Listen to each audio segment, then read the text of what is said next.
à nouveau réunis pour louer le Seigneur,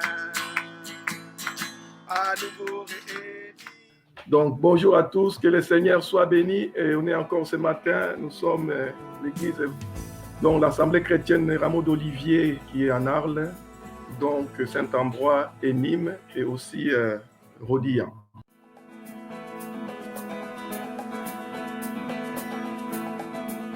Seigneur notre Dieu, nous voulons te dire merci pour cette matinée qui nous permet de pouvoir parler de toi, même si nous ne sommes pas en communion fraternelle physiquement, mais cette façon qui nous permet de pouvoir diffuser pour que les frères et sœurs, là où ils sont chez eux, pour pouvoir entendre la parole de Dieu, ce que tu as mis en cœur. Seigneur notre roi, pour notre frère bien-aimé qui va nous partager cette parole que tu lui as donnée pour nous.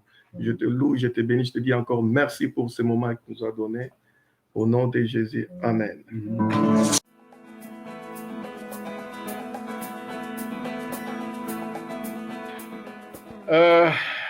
Ce que j'avais envie de partager, c'est que je l'ai déjà partagé à l'église de Carcassonne, d'où l'on vient, c'est de parler de nos insécurités. On ne s'en rend pas toujours compte, mais dans nos insécurités, on agit des fois pas de la bonne manière. Dans nos insécurités, on peut développer de la peur, des craintes. On peut même aller jusqu'à la désobéissance dans le Seigneur et en nous-mêmes.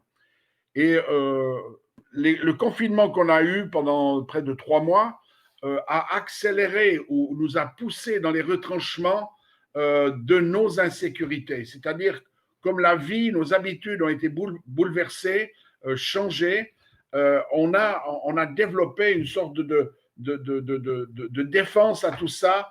On sait qu'il y a eu des tragédies, bien sûr, dans les couples, avec les enfants, parce que ce confinement nous a poussés dans des retranchements de nos propres natures et les insécurités se sont soulevées. Il y a les insécurités, bien sûr, de l'avenir, de l'emploi, de qu'est-ce que va être l'avenir, enfin tout ça. Même l'Église a été secouée, toutes les églises ont été secouées et les responsables se disent mais comment ça va reprendre, etc., etc.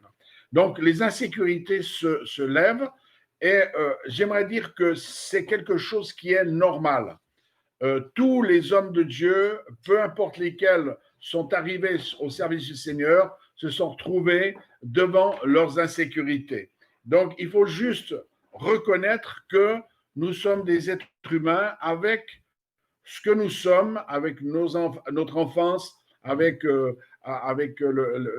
que nous sommes devenus, mais aussi avec notre nature, avec nos insécurités, etc.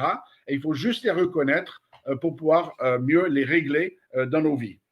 Alors, premièrement, si vous prenez des notes, premièrement, je ne vais pas beaucoup lire la parole parce que ça prend pas mal de temps, mais le message va être basé sur le Exode chapitre 3 et le chapitre 4 que vous pourrez relire à la maison. C'est la vie de Moïse lorsqu'il est appelé par Dieu à le servir après le buisson ardent. Vous connaissez cette histoire.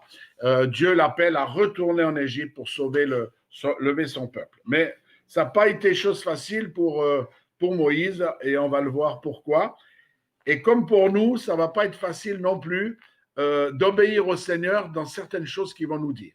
Juste avant peut-être de commencer franchement l'enseignement, je crois qu'aussi que pour les églises ici dans le sud, avec Arles, Nîmes, Rodillan et l'église de Maison Rodillan et Saint-Ambrois,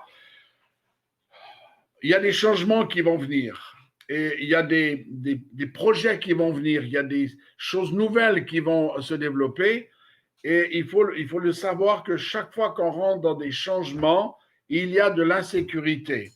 Et si nous ne sommes pas prêts à vivre les changements avec sécurité, on risque de passer à côté de ce que le Seigneur voulait faire au travers de ces changements. Donc, en fait, c'est une leçon ou peut-être des principes de comment gérer nos insécurités pour ne pas bloquer la volonté du Seigneur, de ce qu'il veut faire au travers de vos vies, mais aussi au travers de la vie de l'Église, au travers de vos responsables, etc. Voilà. Donc, la première leçon à accepter, c'est que nous devons reconnaître et rester honnêtes que nous avons tous, à quelque part, devant des défis, des insécurités et des défis à relever où on ne se sent pas capable. J'aimerais d'abord énumérer ça. En premier lieu, j'aimerais regarder les fruits que produisent nos manques de sécurité. Quand on est insécure, qu'est-ce qui se passe et qu'est-ce que ça produit dans les vies?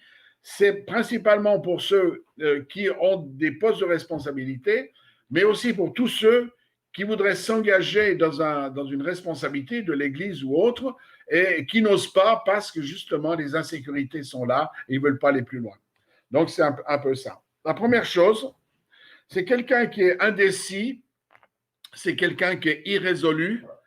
Et indécis, quelqu'un qui est insécure, c'est quelqu'un qui est indécis et qui est irrésolu dans son cœur. C'est-à-dire qu'il est souvent incapable de prendre des décisions parce que l'insécurité le fait que non, je vais le faire, oui, je vais le faire, peut-être pas, et en fait, on ne le fait jamais.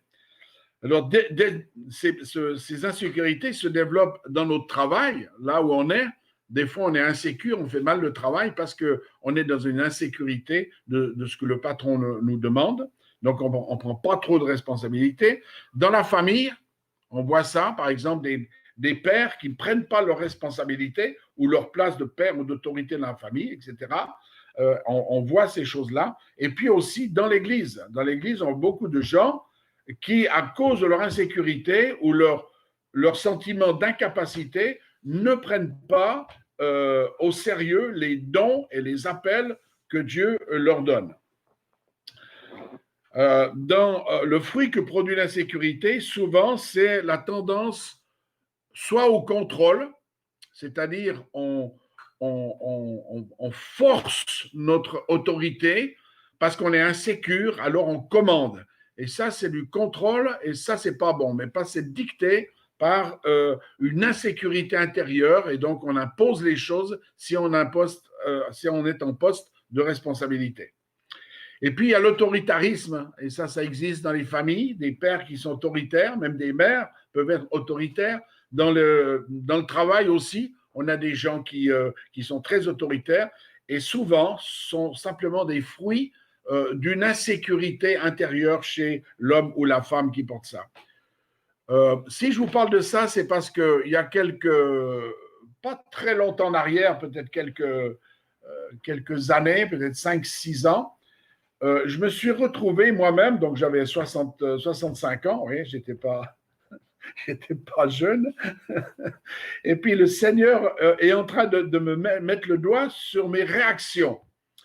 Et j'étais très étonné parce qu'on avait quelques difficultés à gauche, à droite, des fois avec l'épouse que Dieu nous donne, avec Agnès, on a quelques tensions, etc.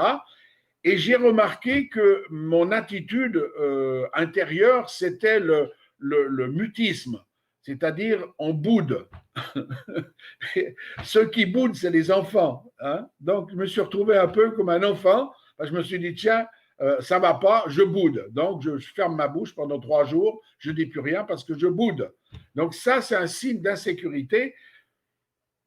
Avec un enfant, on peut accepter qu'il boude, ça c'est clair, mais avec un homme de 65 ans qui boude parce que quelque chose ne va pas dans sa vie, il y a vraiment un problème. Et donc, je me suis ouvert à quelqu'un, j'ai été partager ça, on peut appeler ça pasteur personnel ou un vis-à-vis, et c'était Steve Thomas, rien vous cacher. Et puis, j'avais lu l'histoire de Saül. Et je me suis retrouvé dans cet homme, Saül. Vous connaissez cet homme tant qu'il était chez son père, il était doux, il était tranquille, il était obéissant à son père, il gardait les chèvres, il était tout simplement doux. Et puis, quand Samuel le désigne comme roi d'Israël, alors là, il ne sait plus quoi faire. Et même quand il a fallu le mettre en charge, de prendre la charge de roi, il s'est caché. Il a été se cacher dans les bagages. Et Samuel a dit, mais il est où ce roi qu'on veut oindre pour Israël? Donc, ici, c'est un signe, on dirait que c'est de l'humilité, mais en fait, c'est de l'insécurité. Intérieurement, Saül ne se sentait pas à sa place. Il s'est dit, je suis incapable d'être le roi comme Samuel veut que je sois roi d'Israël. Et c'est pour ça qu'il s'est caché. Mais quand il est arrivé à la place sur le trône et qu'il a été oint, alors là, on voit sa véritable nature. Il devient autoritaire, il devient contrôlant, il panique quand il voit David faire des choses plus grandes que lui. Il y a de la concurrence, il y a de la jalousie qui vient, et on voit même qu'il arrive à une sorte de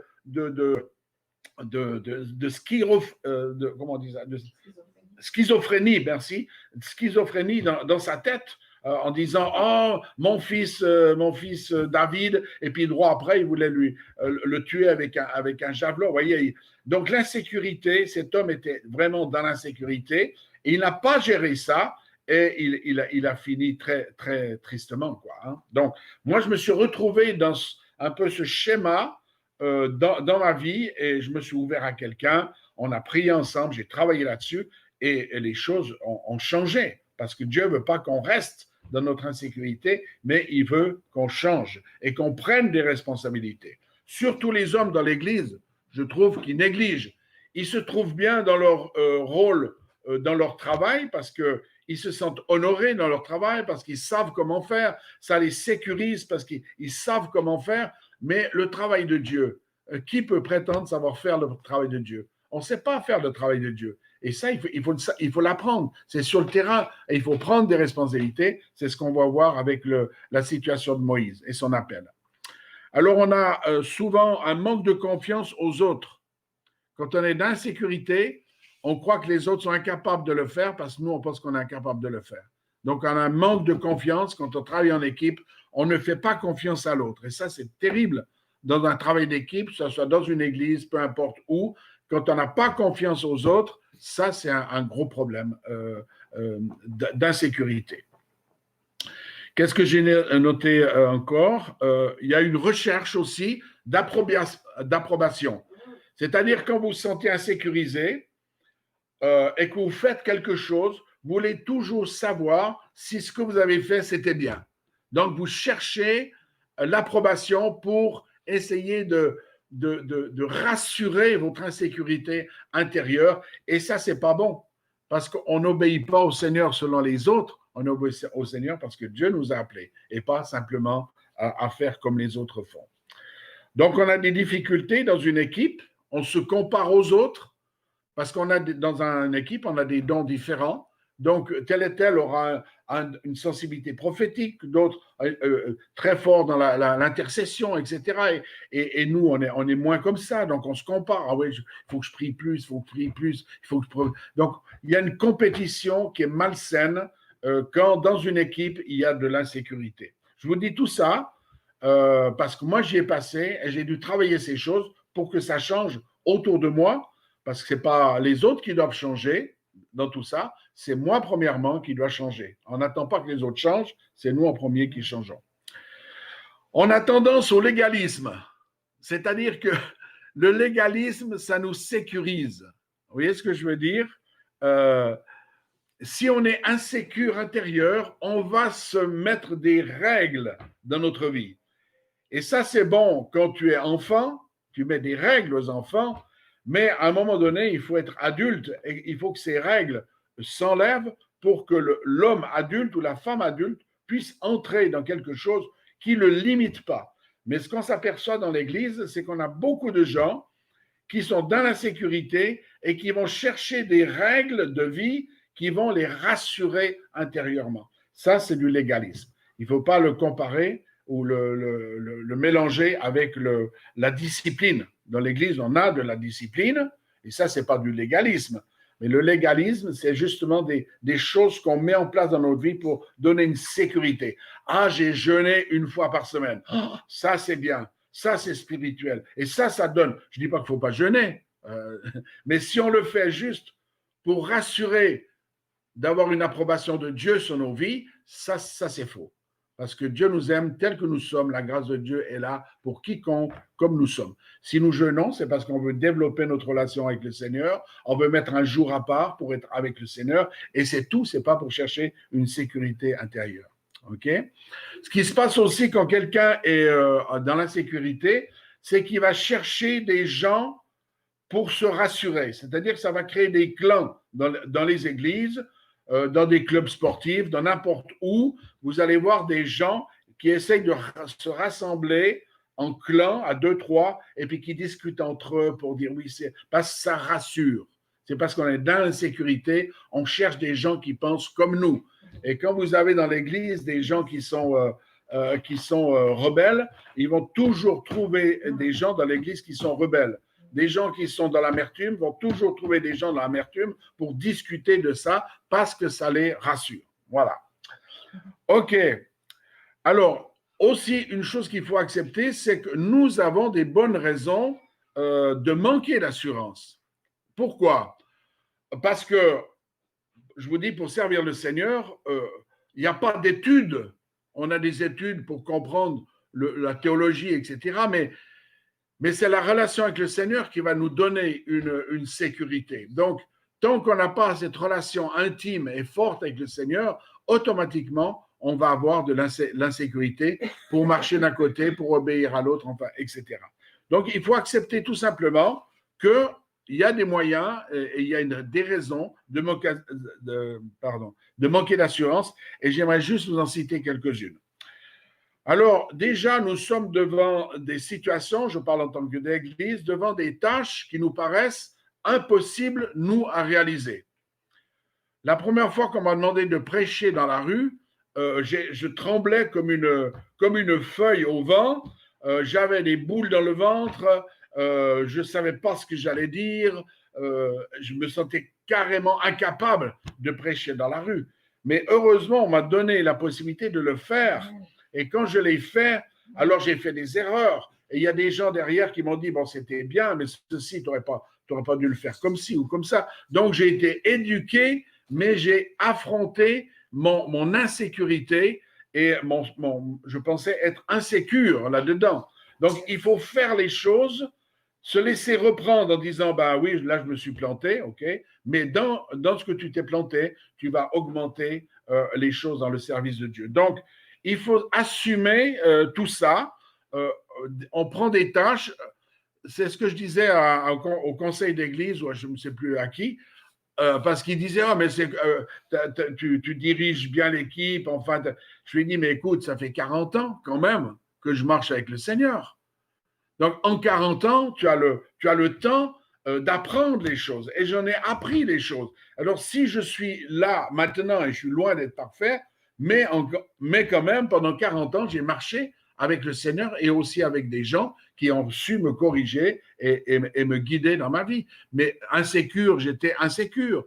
Je me souviens, au tout début de ma conversion, le groupe de jeunes où je me suis converti est descendu dans la rue, dans notre ville où on habitait. Et puis, tout le monde était enthousiaste pour l'évangélisation. Et moi, pour faire comme les autres, j'étais enthousiaste aussi. Mais intérieurement, je ne voulais pas. J'avais peur. J'étais insécure. Donc, j'ai trouvé un moyen pour descendre dans la rue. Mais j'ai dit, moi, je vous suis de loin. Je vais prendre les affaires pour le micro, l'amplificateur et tout. Et j'étais 50 mètres derrière l'équipe d'évangélisation parce que j'avais peur. Mais tout ça, on a dû le surmonter, j'ai dû le surmonter. Et maintenant, j'ai toujours un peu des craintes quand je prends la parole, quand je fais de l'évaluation, il y a toujours quelque chose quand même qui est là, mais il y a une sécurité qui est venue là parce que j'ai vu que Dieu est avec nous dans les dons qu'il nous donne et qui nous fait avancer. Donc, il faut assumer et savoir que pour le service de Dieu, on est rarement à la hauteur et que Dieu utilise des gens comme nous avec nos limites, avec nos faiblesses, avec nos incapacités, il nous utilise. On n'est jamais à la hauteur pour servir le Seigneur. Et c'est le drame dans l'Église, c'est que les gens, ils reçoivent des talents, mais ils ont peur de les mettre au service de Dieu au travers de l'Église. Pensez à cette parabole des talents. Vous vous souvenez de cette parole? Elle est difficile. Celui qui a reçu 10, il a bien géré ses 10 et il en a reçu 10 de plus. Mais le dernier, qui a reçu un don, Qu'est-ce qu'il a dit? J'ai eu peur. Donc, si tu reçois un don de Dieu et que tu as peur de le mettre en pratique, alors là, il y a souci. Et Dieu est très sévère avec ça. Je crois qu'on sera jugé non seulement sur ce qu'on a dit, si on est enseignant, parce que la parole dit, on sera jugé selon nos paroles, mais on va être aussi jugé devant le tribunal de Christ pour les dons qu'on a reçus et qu'on n'a pas utilisés. On n'a pas utilisé. Et ça, c'est un grand défi que je vous lance à vous et je lance à l'église de Carcassonne, c'est que Dieu nous a donné des dons, que ce soit un ou deux, même un, vous le mettez en pratique. Si vous aimez ranger les chaises et que vous pensez que c'est bien, faites-le. Faites-le. Après, Dieu, il va rajouter les choses. Il va augmenter les choses. Quand on était jeune converti, on ne savait pas faire grand-chose. Hein. On ne savait pas prier, on ne savait pas prophétiser, on ne savait pas évangéliser, on savait juste chanter, on ne connaissait pas la Bible. Juste pour vous dire, par exemple, quand la Bible parlait de Sion, moi je croyais que c'était la ville en Suisse qui s'appelle Sion aussi. Donc, vous voyez un peu le niveau de l'époque. Je ne suis pas né dans la Bible, je ne suis pas né dans une famille chrétienne. Donc, quand on parlait de Sion, pour moi, c'était la ville en Suisse qui s'appelle Sion. Hein, alors, à force de, bien sûr, après, j'ai compris que c'était la Jérusalem. Enfin, voilà. Donc, je ne sais plus où j'en étais maintenant, mais il faut que je continue. C'est un peu mon cœur qui parle, donc des fois, je perds le fil. Voilà. Mais en tout cas, mettez vos dons, le peu de dons que vous avez, mettez-le, parce que c'est Dieu qui vous l'a donné. Vous n'avez pas le droit de dire « je n'ai rien ». Parce que si vous dites « je n'ai rien », c'est déjà de la désobéissance. On a tous reçu, merci, on a tous reçu quelque chose de Dieu qu'il faut mettre en action. Et quand vous mettez ce don en action, Dieu le bénit et il le multiplie et il le fait augmenter. Amen. Si on en est là, aujourd'hui, avec Agnès, moi, les enfants, c'est parce qu'on a essayé de marcher droitement avec Dieu, surmonter nos insécurités, parce que nous ne sommes jamais capables de faire ce que Dieu nous demande. La première fois que Dieu m'a demandé d'aller en Afrique, je ne savais pas ce que c'était que l'Afrique. Mais j'ai dit, je vais y aller. Et je suis arrivé à Lomé. Je suis sorti de l'avion. J'avais l'impression que les flammes de l'enfer m'emportaient. Il faisait peut-être 40 ou 45 degrés, j'en sais rien. Et j'ai dit, mais dans quel pays, où est-ce que je suis? Je suis en enfer ou quoi? Alors, mais il fallait prendre la décision. Quand j'étais la première fois en Albanie, la même chose. Je ne savais pas ce que c'était que l'Albanie. Je ne connais même pas la langue. Je ne connaissais pas la monnaie. Je ne connaissais rien du tout. Mais Dieu m'a dit, va là-bas. Rencontre des croyants là-bas. C'était juste après la chute du communisme là-bas. Je ne savais rien. Mais Dieu a tout préparé mon voyage à l'avant, même avant que j'arrive sur le territoire. J'ai rencontré des gens qui allaient et qui m'ont guidé sur le territoire. Vous voyez, quand on obéit à Dieu, on développe des capacités et on fait beaucoup plus confiance au Seigneur. Si on regarde nos capacités, on ne fait pas confiance au Seigneur. Mais si on reconnaît nos capacités, mais on obéit au Seigneur, on va surmonter nos incapacités. Ma femme est d'accord et je suis très content avec ça. Même si elle n'est pas d'accord, ma femme est d'accord. Douter de notre discernement. Est-ce qu'on fait juste ou est-ce qu'on se fait pause? C'est des bonnes questions qu'on a. On les a tout le temps. Est-ce que ce que je vais faire, c'est juste, c'est ta bonne décision? On est tout le temps de ce conflit. On n'a jamais l'assurance que ce que nous allons faire, c'est parfaitement ce que Dieu a demandé de faire. C'est seulement une fois que tu as obéi que tu vois que là où tu as mis les pieds, Dieu agit avec toi et tu avances. Mais il faut avancer comme le peuple d'Israël au Jourdain. Il y a des gens qui voulaient traverser, Josué et Caleb, et tu as tous les autres qui ne voulaient pas aller. L'insécurité, la peur, voyez, il y a des conséquences à tout ça. Et si l'Église ne prospère pas, il faut se poser la question si je ne suis pas une roue dans l'Église ou une pierre vivante dans l'Église qui est inefficace ou qui n'est pas à sa place. Parce que Dieu veut que l'Église grandisse. Dieu veut que son royaume s'élargisse. Dieu veut qu'il y ait des implantations d'églises, pas seulement 2 ou 3, mais il en veut des dizaines, des centaines et des milliers. En France et ailleurs. On doute de la confiance des autres, j'en ai parlé. C'est normal quand tu collabores avec quelqu'un, tu te demandes toujours est-ce que je vais pouvoir m'appuyer dessus ou pas. Donc, ça, c'est des choses qui sont normales. Je vais un peu plus vite. Aussi, avec le monde de l'Internet, vous avez les gens, même un jeune converti, peut aller sur Internet et puis poser la question à Google. C'est qui disons n'importe quoi, le père d'Isaac. Alors, vous tapez, c'est qui le père d'Isaac? Google va vous répondre. Ça veut dire que n'importe quelle question aujourd'hui qu'un chrétien se pose, il peut trouver les réponses sur Google. Quand tu parles le dimanche matin, que tu donnes un message, les gens, ils ont déjà de la connaissance. Et des fois, les gens te reprennent. Il faut aussi accepter ça. Parce que si tu n'acceptes pas, tu vas appuyer ton autorité et tu vas fermer la bouche à la personne. Dernièrement, dans un groupe de maison, une jeune convertie, il me dit, ah mais j'ai lu que Abraham, ouais, c'est ça, Abraham et Isaac, ils ont dit le même mensonge avec la même personne, Abimelech. Et puis je lui dis non, je ne crois pas. Abraham, il a menti au roi égyptien, comme quoi sa femme c'était sa sœur, pour pas qu'on la pique, malgré ça elle l'a piqué. Enfin bref, mentir c'est jamais bon. Et puis son fils Isaac fait la même chose à Abimelech, mais j'ai pas vu qu'Abraham ait fait ça aussi avec Abimelech. Et je lui avais dit à cette sœur, non, je pense pas, t'as pas raison. Et puis, on a ouvert la Bible, on a regardé ensemble, et elle avait raison. Donc, les gens, ils ont plus de connaissances que nous aujourd'hui pour certaines choses. Vous comprenez ce que je veux dire? Ça met un responsable en insécurité. Et s'il n'accepte pas qu'il peut apprendre des autres, même des plus petits, il va appuyer sur notre non, je suis le chef, j'ai l'autorité, j'ai fait les études, c'est comme ci, c'est comme ça. Non, on ne peut plus dire ça.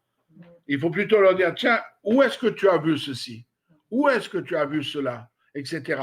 Et les gens, ils vont chercher la connaissance et il faut accepter que ça nous donne des fois de l'insécurité quand quelqu'un vous reprend. Par exemple, j'enseignais en Italie.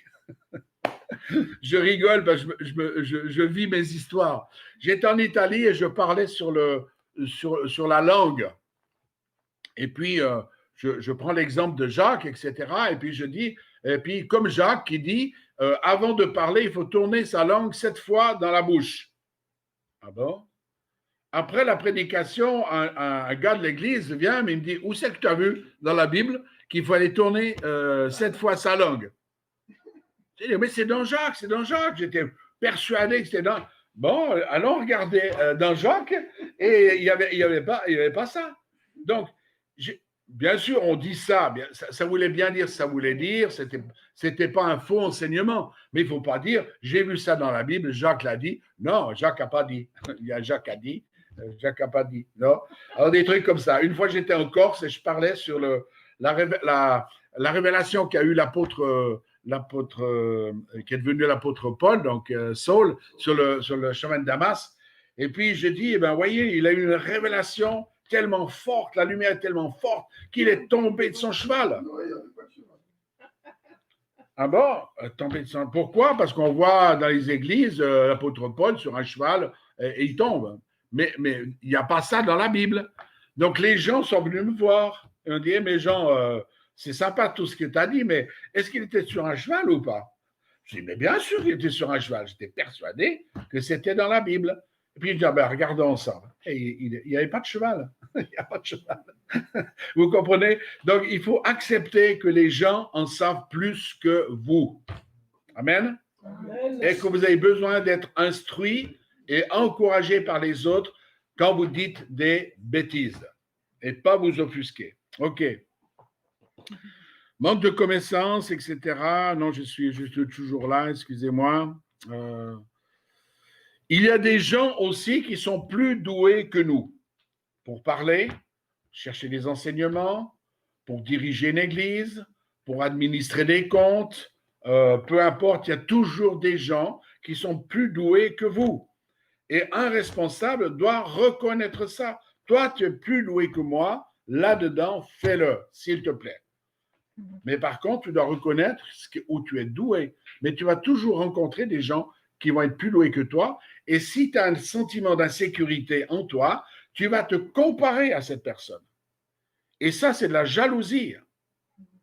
Et la jalousie est un péché qui t'amène à beaucoup plus loin que simplement mentir et autres. Hein. Donc, il ne faut pas négliger. Je me souviens, quand je faisais mon école, une école biblique à Jeunesse en Mission, on allait écouter des orateurs, on avait des orateurs qui venaient nous enseigner.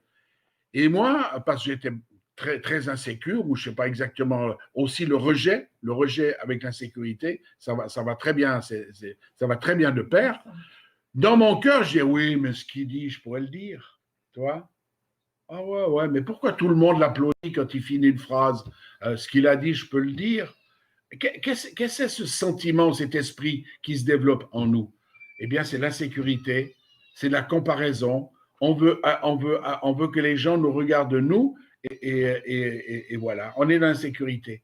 Donc, faisons attention à tout ça et essayons de régler. Maintenant, j'arrive dans le vif du sujet. J'ai toujours l'habitude de dépasser les heures, excusez-moi. Si nous voulons grandir, et moi je crois que les églises d'Arles, Nîmes, Saint-Ambroise, Rodian et peut-être d'autres qui vont venir, il faut qu'on forme des responsables. Et le responsable, ce n'est pas juste le pasteur qui a fait 3 ans d'études à Aix-en-Provence, n'est-ce pas? Les responsables, nous sommes tous responsables dans l'église. OK? On s'entend bien avec ça? Tu as une responsabilité. L'église, elle est faite de pierres vivantes. Tu es une pierre vivante que Dieu va rajouter à l'édifice. D'accord? Donc, il faut vraiment travailler ces choses et que tu prennes des responsabilités dans l'église. Encore une fois, je trouve que les hommes sont très, très en retrait dans l'église. Très en retrait. Ils n'osent pas, ils ne veulent pas, il y a trop de boulot, il y a trop etc., etc. Ils trouvent leur plaisir dans leur travail, et c'est très bien, ça les honore, mais l'homme est appelé à travailler dans l'Église. L'Église, ce n'est pas une affaire de femmes. Bien qu'on aime les femmes, elles ont des choses à dire, mais ce n'est pas une affaire seulement de femmes. C'est une affaire de famille. On vient à l'Église avec la famille. On est une famille. Et comment je peux servir la famille? Quand tu es invité chez des gens, tu dis qu'est-ce que je peux faire? Je peux faire la cuisine, je peux nettoyer la table, je peux mettre la table. Enfin, tu fais partie de la famille et tu fais les choses. D'accord? OK. On va regarder maintenant le modèle de Moïse, parce que je crois que c'est un des meilleurs modèles, parce que ça a été le plus grand homme, à quelque part, qui a excellé dans le service du Seigneur, mais on va voir les problèmes qu'il a eus déjà au départ.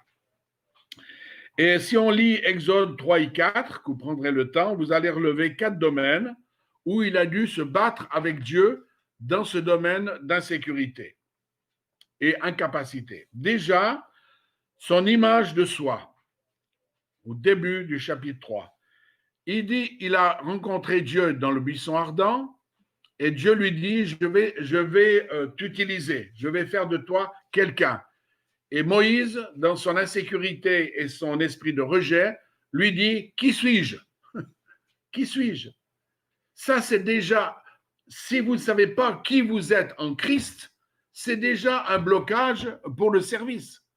Si vous dites, mais qui suis-je? Moi, rien du tout, je viens de je ne sais pas trop d'où, etc., vous n'allez jamais rien faire.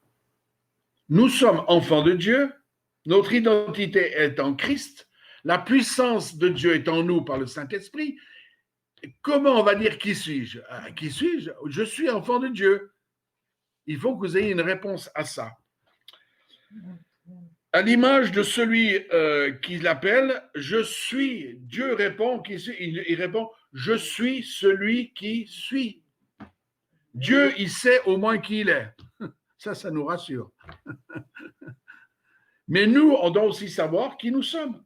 Même si on a des incapacités, même si on a des défauts, même si ça ne va pas toujours très bien avec ceci, avec cela, nous savons que nous sommes enfants de Dieu. Point barre. Et l'ennemi n'a rien à voir là-dedans. Il ne peut rien faire là-dedans. Donc, premier obstacle de Moïse à l'appel de Dieu, oh, qui suis-je? Je suis incapable de faire ce que tu me demandes. Qui suis-je? Et puis si je vais là-bas, je vais leur dire quoi? Qui c'est qui m'envoie? Et c'est là qu'il dit, je suis celui qui suis. Il faut être sûr de son appel, il faut être sûr de son autorité, il faut être sûr de son identité. Avoir cette assurance que Dieu est avec nous. Dans tout ce dialogue entre Moïse et Dieu, Dieu lui dit, je veux que tu ailles là-bas, délivrer mon peuple. Et il lui dit, je serai avec toi. C'est extraordinaire. Et est-ce que Moïse s'est contenté de ça? Non, non. Il a continué à discuter avec Dieu. Pourtant, Dieu dit, vas-y, je vais être avec toi. Il le prouve avec son bâton qu'il tient dans la main, jette-le, jette-le, il le jette, ça devient un serpent. Elle va tomber, la maman. Ça devient un serpent parce qu'il veut démontrer que Dieu est avec lui. Et ensuite, il dit, il faut reprendre le serpent. Et il est marqué qu'il eut peur de reprendre le serpent, parce qu'un serpent, c'est plus un bâton, c'est quelque chose de vivant qui peut mordre. Mais il reprend le serpent. Voyez? Malgré tout ça, Moïse, dans son insécurité ou son rejet, manque de capacité, discute avec Dieu. Et vous savez, on peut discuter avec Dieu et ce n'est pas forcément Dieu qui aura le dernier mot. Parce que si vous dites non à Dieu, Dieu va respecter votre non. Mais Dieu avait choisi Moïse et il continue. Bien sûr, Moïse a un manque de connaissance de Dieu. Je lis. Il faut avoir cette sécurité que Dieu sait toutes choses, que quand il donne un don, etc., il connaît exactement la capacité que vous avez de l'utiliser. Il sait aussi qu'il peut l'améliorer, le développer, même le multiplier, si vous êtes avec lui et lui, il est avec vous. Paul, sur le chemin de Damas, il a eu la même réflexion que Moïse. Qui es-tu, Seigneur? Qui es-tu, Seigneur? Parce que Paul, la même chose, Jésus dit, je vais utiliser cet homme pour répandre l'évangile dans toutes les nations romaines, en tout cas de l'époque. Mais la question, elle est logique. Qui es-tu? Si on ne connaît pas Dieu, on aura de la peine à le servir. Hein? Un slogan à Diem, on dit, connaître Dieu et le faire connaître. Si tu ne connais pas Dieu, si tu n'as pas ta sécurité en lui, si tu ne sais pas qui il est, comment il agit en toi, tu auras de la peine à le transmettre à d'autres. La peur du rejet, donc on voit qu'il a peur du rejet, mais si je vais là-bas, dit Moïse, ils vont pas me croire, ils vont même me tuer, parce que vous savez qu'il est parti, parce que Pharaon voulait le tuer, puisqu'il avait pris la défense d'un Hébreu et tué un Égyptien. Donc il n'avait pas envie de retourner dans ce pays, hein, ça c'est sûr, parce qu'il savait qu'il était condamné. Il a aussi la peur d'être rejeté, ça c'est aussi beaucoup ce que nous vivons dans l'Église, c'est que si je fais mal, qu'est-ce que les autres vont dire, etc. Donc, il faut surmonter ces choses-là. Un manque de foi, est-ce que Dieu a réellement parlé? Et s'il a réellement parlé, il faut lui obéir. Mais s'il parle et que vous manquez de foi dans cet appel, vous êtes dans la désobéissance. Et il n'y aura jamais la paix lorsque nous sommes hors de la volonté de Dieu. Il y aura toujours quelque chose qui va froisser à quelque part votre âme. La désobéissance, en dernier lieu, Moïse, il a je dirais, ce toupet de dire à Dieu, mais envoie qui tu veux, surtout pas moi. C'est incroyable, le dialogue. Hein? Mais nous, on est un peu comme ça. Oh, lui, il fera mieux que moi. Oh, elle est vraiment bien là. Moi, je suis rien. Moi, je reste à ma place. Mais elle, oui, vas-y. Donc, Moïse a discuté avec Dieu. Il dit, envoie qui tu vois. Et là, Dieu s'est mis en colère. Si vous lisez le passage 3, il s'est mis en colère contre Moïse. Il a dit, maintenant, ça suffit. Je vais te donner Aaron à côté de toi pour que tu ailles voir ce que je te demande de voir et de dire à Pharaon pour qu'il laisse partir mon peuple. Mais Aaron a été un piège pour Moïse. Ce n'était pas la volonté totale de Dieu d'envoyer Aaron. Aaron était un piège pour Moïse. Vous savez qu'il a construit ce veau en or lorsque Moïse était sur la montagne. Ça a été un piège pour Israël dans le désert. Donc, voilà, quand Dieu parle, allons-y, faisons-le, commençons par des petites choses, et Dieu, quand il voit votre fidélité, il va multiplier ces choses. Si vous dites une fois une exhortation un dimanche matin, et que ça n'a peut-être pas été bien, etc., peu importe, le responsable reviendra et dit oui, c'était bien, ton idée était bonne, mais tu peux la construire un peu mieux. Si tu veux, je peux t'apprendre à le faire, etc. Mais si tu remets la parole, si tu redonnes, tu vas voir que ta parole va augmenter parce que tu vas apprendre par le Saint-Esprit comment Dieu va parler au travers de toi. Au début, j'avais des notes, je suivais mes notes. Mais c'était catastrophique parce que je me plantais dans les numéros, etc. Alors, j'ai dû apprendre à prêcher avec mon cœur. Et avec 40 ans de vie avec le Seigneur, on a assez d'expérience avec le Seigneur pour pouvoir communiquer les choses envers vous qui nous suivez à quelque part là-dedans. OK, dans tout ça, le bon, c'est que Moïse a été transformé. Bien sûr, il a été très rebelle au départ, il avait beaucoup d'incertitudes, il avait beaucoup de rejets, il avait peur de beaucoup de choses, mais quand on voit à la fin, il s'est laissé dresser par le Seigneur et surtout par le peuple, parce que le peuple, ça a été un moyen de le briefer, je vous garantis, je n'aurais jamais été à sa place, mais à la fin de sa vie, il est dit qu'il a été l'homme le plus doux de la terre, alors qu'il était d'une violence incroyable, puisqu'il a tué l'Égyptien, c'est un colérique. Et à la fin de son parcours, il était ami de Dieu et l'homme le plus doux de la terre. Vous voyez la transformation que peut faire Dieu dans une vie, pas d'un jour à l'autre, comme quelqu'un qui dit « je manque de patience, Seigneur, donne-moi la patience tout de suite, maintenant ». Non, la patience, ça s'apprend. Et si vous n'avez pas de patience, ça prendra peut-être 10 ans, mais dans 10 ans, quand je vais vous revoir, vous allez voir que vous avez plus de patience que maintenant. Parce que les épreuves nous produisent la patience en nous. Hein? Donc, Moïse a été aussi capable de former Josué. S'il n'avait jamais appris les leçons dans le désert et avant avec Dieu, il n'aurait pas pu encourager Josué. Qu'est-ce qu'il dit par 5 fois dans le premier chapitre de Josué? Fortifie-toi et prends courage. Amen. Fortifie-toi, prends courage. Pourquoi? Parce que Josué était aussi dans l'insécurité. Josué, mais qui suis-je?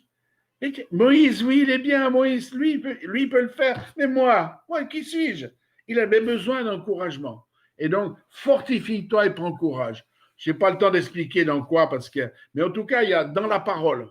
Fortifie-toi et prends courage dans la parole de Dieu. C'est là où tu vas trouver le courage et tu vas survivre à tes insécurités. Fortifie-toi et prends courage dans les promesses que Dieu t'a données. Et Dieu donne des promesses tout de suite et vous allez les voir réaliser peut-être 20 ou 30 ans ou 40 ans après, peu importe. Mais c'est Dieu a dit, il va l'accomplir et le partenariat qu'on a avec le Saint-Esprit, lui va nous conduire vers les promesses, mais elles vont se réaliser. OK, je termine, parce que je crois que j'ai parlé assez longtemps. J'aimerais vous donner quelques pistes pour régler les insécurités qu'on a. Et ça ne va pas se faire du jour au lendemain, mais si on connaît déjà comment on peut les régler, on va mieux les assumer par la suite. La première chose, il faut être honnête. Il ne faut pas dire « je suis capable » si tu sens que tu es incapable. Il faut voir quelqu'un, dire « voilà, j'ai ce blocage dans ma vie ». Donc, il faut être honnête avec soi-même et il faut être honnête avec les autres.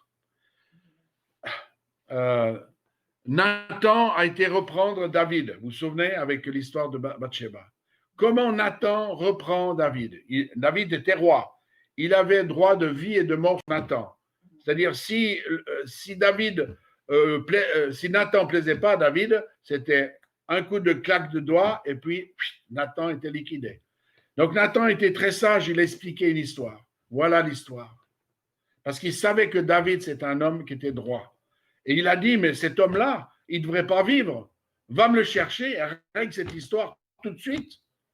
Et Nathan, il dit, mais cet homme, c'est toi.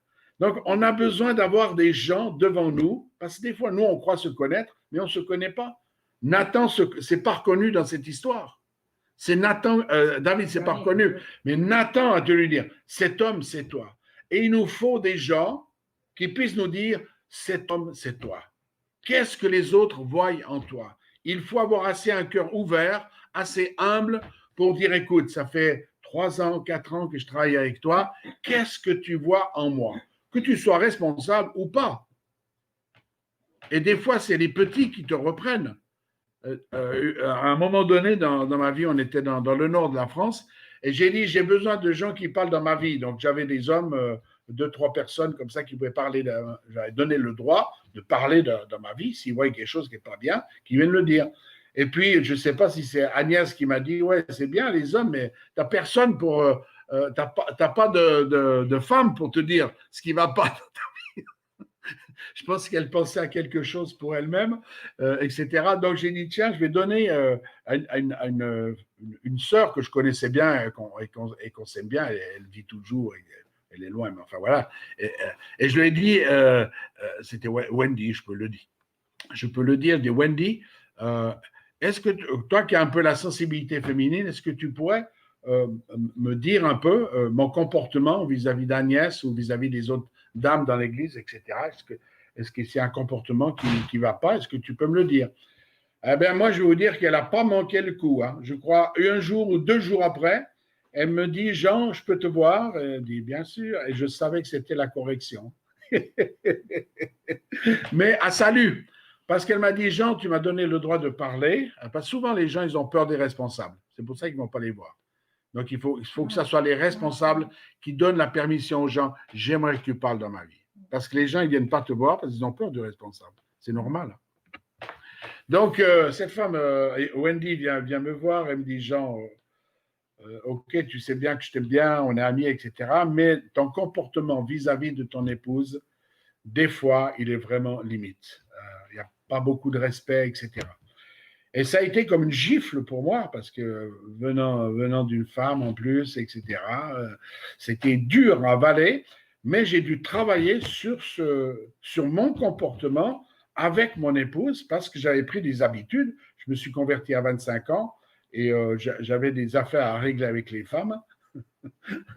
Et quand je me suis marié, converti, eh bien, ça n'a pas trop changé, donc il fallait que je change là-dedans. Il fallait que quelqu'un puisse me le dire et me redire, me reprendre encore. Donc moi, je vous encourage à trouver quelqu'un en qui vous avez confiance et que vous allez pouvoir dire comment tu me vois, comment tu me vois. Est-ce que je parle trop dans l'église? Est-ce que je suis une bavarde? Est-ce que je suis quelqu'un qui fait du commérage, qui garde l'amertume, etc. Comment tu me vois, toi, dans l'église? Et ça ouvre des portes extraordinaires de confiance et aussi de changement. Il faut constater les fruits qui indiqueraient ce manque de sécurité. Est-ce que vous cherchez l'approbation? Est-ce que vous cherchez... Souvent, il y a beaucoup de gens qui cherchent l'approbation du pasteur, donc ils veulent toujours faire bien comme le pasteur a dit, mais ça, c'est pas du service, c'est juste chercher l'approbation. Donc, est-ce que j'ai des signes dans ma vie qui montrent de l'insécurité et de la crainte pour m'engager plus avec le Seigneur? Demandons la prière et demeurons redevables au sujet du caractère et de notre caractère. Parce que la connaissance, c'est une chose, mais le caractère, c'en est une autre et il doit changer aussi. Prenons le temps pour chercher un appel clair de ce que Dieu nous demande et les dons qui accompagnent ces appels. Aucune personne dans l'Église ou n'importe où dans le monde, enfant de Dieu, n'a pas d'appel ni un don à communiquer. Ça, je vous le dis. Si vous pensez que vous n'avez pas d'appel, pas de don, vous êtes dans la désobéissance. C'est pour ça qu'il faut chercher de tout votre cœur, Seigneur, merci, parce que je suis dans ton royaume. Qu'est-ce que tu m'as donné pour servir ton royaume? Où est-ce que tu veux que je serve? Quel don tu m'as donné? Et Dieu va vous demander d'exercer ces dons pour le multiplier, pour l'accomplissement de sa volonté. Alors, lorsque je sais qui je suis et ce que le Seigneur a pour moi, nous aurons de l'assurance, de la tranquillité intérieure et de la satisfaction dans son service. Quand vous êtes en train de faire les choses pour lesquelles vous êtes faites et que vous obéissez à ce que Dieu vous a demandé de faire, c'est là où vous allez trouver votre sécurité. c'est là où vous allez trouver votre sécurité. Amen. Amen. Donc, j'ai noté, dernière phrase, la paix et la sécurité se trouvent au centre de sa volonté. Et peu de gens, je vous le dis, peu de gens sont prêts à accepter la volonté de Dieu dans leur vie parce qu'ils ont toujours des excuses comme Moïse. Et comme les 3 tribus qui devaient rentrer après 40 ans d'années dans le désert, Gad, demi-tribu de Manassé et Ruben, je crois, quand ils sont arrivés à la frontière, ils ont dit, oh, nous, on ne veut pas l'héritage que Dieu nous a donné.